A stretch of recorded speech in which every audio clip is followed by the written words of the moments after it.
menggunakan 250 gram tepung terigu yang protein tinggi. Dari resepnya kita bisa kita menggunakan yang merek Indonesia ya. Kalau dan Jepang itu yang dari Samlokleng itu yang gambarnya roti itu ya, atau yang bread flour yang Jepang. Oke. Terus kita akan menggunakan 2 sendok makan gula pasir, 1 sendok teh termipan, 25 sampai 40 gram butter, mentega yang tergantung teman-teman memilihnya, 1 butir telur kurang lebih 40 ml, 140 susu atau fresh milk. Bila teman-teman tidak menggunakan susu segar, bisa menggunakan susu bubuk tapi ditambahin dengan air. Nah ini ya, ini bukan endorse ya, bukan endorse meskipun susu Denko, tapi semoga nanti di endorse sama Denko ya. Amin. Amin. Terus 1/4 sendok teh bread improver. Ini apa sih kegunaan bread improver, bisa dijelaskan? Sekarang tak ambil, saya kan mungkin teman-teman ada yang tahu bread improver itu apa? Belum tahu kan? Saya pada ambil dulu Di gitu loh. belakang sana. Nah saya menjelaskan yang lainnya ya. Oke. Untuk yang apa, sosis, roti sosis ini biasanya kan dikasih saus tomat sama mayones sama dikasih herbs. Herbs ini adalah ya kayak daunan itu loh, yang kering. Ya kayak rosemary, kayak campuran apa itu terserah ya, ini ya terserah dikasih, boleh dikasih atau tidak. Dan saya ini menggunakan keju yang sangat lezat. Nah ini kerap ya, ini saya menggunakan yang parmesan. Kenapa saya memilih parmesan? Karena kalau kita menggunakan yang mozzarella itu, kalau rotinya rotinya kalau sudah dingin itu teksturnya lebih kering. Keras. Kalau ini tuh empuk ya, tapi ya meskipun harganya mahal, tapi kan kita itu mau dikonsumsi, jadi ya kecuali kita kalau jual kan mungkin harga yang terjangkau ya. Ini ya tidak diendorse ya. Saya ingin memperkenalkan yang namanya bread improver. Kalau di dunia perbakingan itu sudah nggak rahasia lagi, nggak rahasia lagi. Tapi kalau untuk homemade itu banyak trik-triknya ya. Kadang pakai tanggung, pakai biang, pakai apa. Tapi kali ini kita mau pakai bread improver atau untuk pelembut penguatnya. Pelembut dari tekstur roti tersebut. Jadi ini tuh dosisnya biasanya itu 500 tuh 0,5%-nya saja. Oh, dikit. Pemakainya Gunakan atau sedikit. softenernya roti, jadi teksturnya biar empuk gitu loh. Biar lembut. Terus kalau ini namanya Ibis Blue. Ini mungkin jarang banget dipakai. Kalau untuk dimakan sendiri ya, tapi kalau kita mau bikin usaha, kita mau bikin lagi. ya kita mau bikin bakery, ini juga nggak asing lagi kalau teman-teman ikut baking class atau apa pasti menggunakan ya, ini. Ibis Blue sama ini. Sebenarnya banyak banget ya, banyak banget produk-produk. Dan ini pun produk dari SAF ya, dua-duanya ini dari SAF. Banyak banget. Aku pencinta banget SAF, sampai permipannya juga saya tuh belinya yang SAF. Endorse. Nanti semoga diendorse ya teman-teman. Amin. Ya saya semuanya memakai SAF. Dan ini saya belinya di mana? Saya belinya di Indonesia, di shop. Ya saya dari Indonesia semua. Dikirim ya. Ya kegunaannya ini apa sih? Di toko Indonesia Hongkong ada nggak? Ya kalau di Hongkong kebanyakan yang dijual cuma hanya ini saja. Di toko Indonesia tuh ada satu kotak kalau nggak salah $28. I don't know ya. Tapi kalau ini jarang banget dipakai untuk rumah ya, karena kan kita kalau di rumah kan hari ini bikin, besok dimakan pastinya kan. Kalau ini kan kalau dijual mungkin bertahan sampai 2-3 hari. 2-3 hari ya. Tetap lembut gitu loh. Lebih pengawet. Ya, bukan pengawet, tapi ini pelembutnya. Pelembutnya. Ya, ini teksturnya biar teksturnya lebih lembut gitu aja.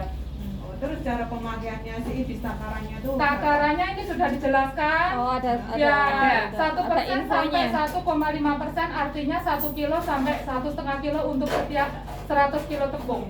Jadi kalau kita nanti gunakan 250, berarti kita pakainya cukup Perempat sendok teh.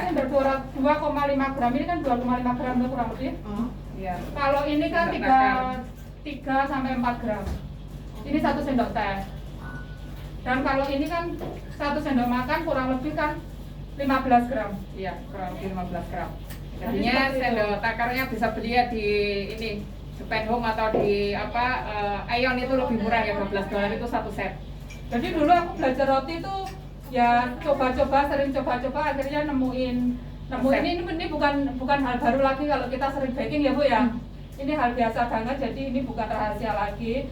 Tapi kalau teman-teman belum tahu ya ini sebuah ilmu baru kalau saya. Dulu juga ilmu baru juga Ilmu ini. baru banyak. Iya, Iya, iya, iya. belajar otodidak Jadi- karena kebiasaan kan. Iya betul betul. Jadi aku bisa nggak pakai ini pun juga lembut. Tapi kalau pakai ini kita bisa lebih lembut lagi untuk jangka 2-3 hari itu tetap lembut gitu loh. Meskipun ditaruh di kulkas, paginya dikeluarin nggak dipanasin itu masih soft. Teksturnya lebih Iya, lembut. iya, iya, iya. Kalau untuk dikonsumsi sendiri untuk membuat buat majikan atau teman-teman konsumsi ya bisa tidak menggunakan gitu. Tapi untuk membuat yang lebih banyak gitu jadi ya gunakanlah nggak apa-apa. Ini aman kok, aman sudah ada pasti aman dong. Ini kan sudah ya produk dari SAF itu. Ini pernipanya juga dari SAF juga, semua produknya SAF ini. Oke. Dan untuk roti sobeknya isiannya yaitu ya kita menggunakan Nutella ya. Teman-teman bisa pakai pisang, keju atau apa jadinya tergantung selera masing-masing karena ini lagi diskon Nutellanya. Ini kok hetai kamka le ka he hong kong samluk ling omai hetai kamka sa yung omai tai ti le tai kong tai chona. Kalau mau kasih Beruntung. Oh. Beruntung. ini ya untuk ragi ya bagaimana menyimpan ragi.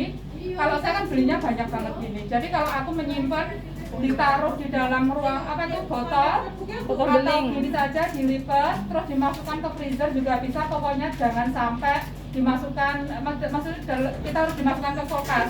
Iya. Jadi dia raginya biar nggak rusak karena Dan kedap udara. Ya karena roti itu kalau raginya rusak sudah gagal. Tidak kembang. Gagal. Terus kalau bikin roti itu tips ya, kalau kita bikin roti itu harus melihat cuaca. Jadi cuaca itu menentukan banget. Kalau cuacanya panas, kita pun cepat proofing. Kalau musimnya dingin, itu pun juga agak lambat. Jadi nanti kita akan tambahkan tips and triknya kalau kita bikin roti pakai pernipanya ini gimana menurut suhu udara. Iya, berarti kalau panas ini pakai permintaannya Cepat. Iya, bukan. Untuk pengembangan. Pengembangannya cepat. Bukan masalah ukuran tetap. Jadi kenapa kadang kita tuh di bakery atau di toko roti itu di Indonesia kebanyakan pakai AC atau pakai itu ya oven apa tuh yang untuk tempat proofing itu kan Iya, agar khusus, ada suhunya tempat itu kan khusus. suhunya itu stabil. Stabil. Karena kalau kita tuh suhunya panas, kita dari loyang nggak segera kita masukkan ke oven. Nanti overproofing. Overproofing jadinya gagal. ya Mungkin rotinya kempes atau Iya, tapi iya. itu juga akan mempengaruhi teksturnya dari roti tersebut. ya. Jadi untuk hari ini sekarang ya kita akan praktek untuk satu resep dulu karena ada 3 resep kan nanti jadi yang 2 resep nanti saya karyawan dari teman-teman bisa praktek. Kita belajar Jadi saya bareng. kita belajar bareng. Selanjutnya kita bisa tuang menuang tepung sebentar. Cinggai Muhammad. Sehingga Muhammad. Stay tune. Lepas komen di Pas komen Makan, live, berhenti dulu videonya. ya jadi